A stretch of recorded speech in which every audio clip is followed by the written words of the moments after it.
जे माई बाप के दिलवा दुखाई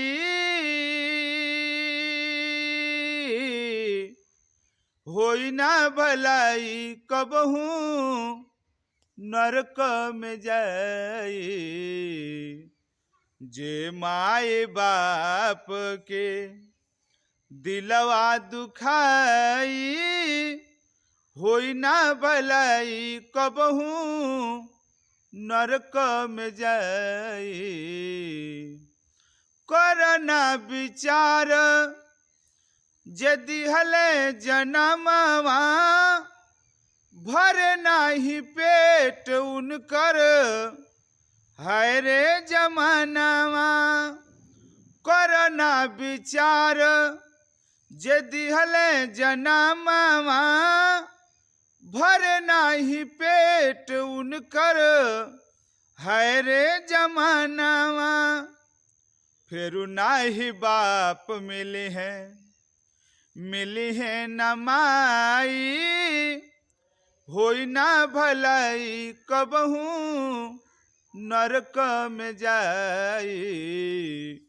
फिर नाही बाप मिली है न माई होई ना भलाई कबहू नरक में जाई।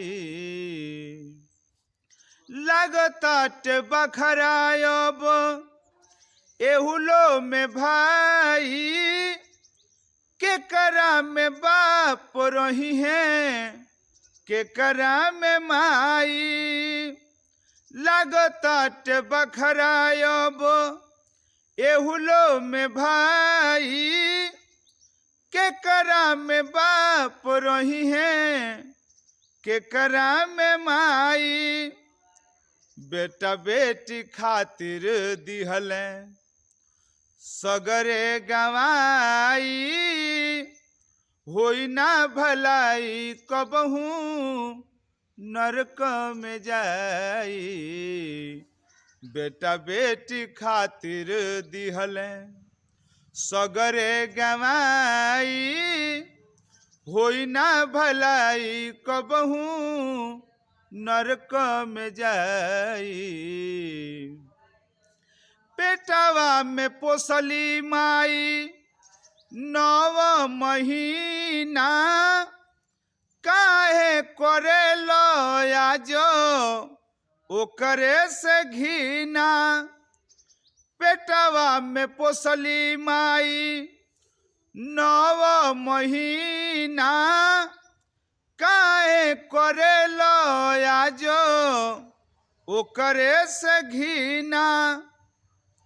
कैले सयान माए दूधवा पियाई होई ना भलाई कबहू नरक में जाए।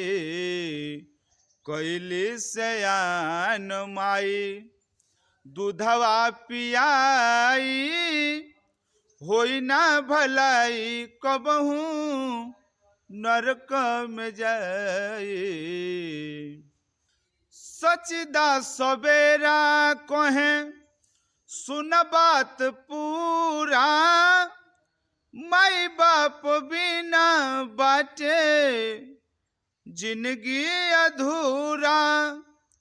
सचदा सवेरा कहे सुन बात पूरा माई बाप बिना बाटे जिंदगी अधूरा। अब ही बुझात नइखे अब बाद में बुझाई होई ना भलाई कबहू नरक में जाई। अब ही बुझात नइखे अब बाद में बुझाई होई ना भलाई कबहू नरक में जाई। जे माए बाप के दिलवा दुखाई होई ना भलाई कबहू नरक में जाई। जे माए बाप के दिलवा दुखाई होई ना भलाई कबहू नरक में जाई। नमस्कार, हमार गीत आप सबके अच्छा लागल होई तो अधिक से अधिक लाइक सब्सक्राइब शेयर करब, कमेंट में भी जरूर बताएब कि कैसा लागल हो, ताकि यही तरह के गीत कविता के माध्यम से हम आप सबके सेवा करत रही। नमस्कार।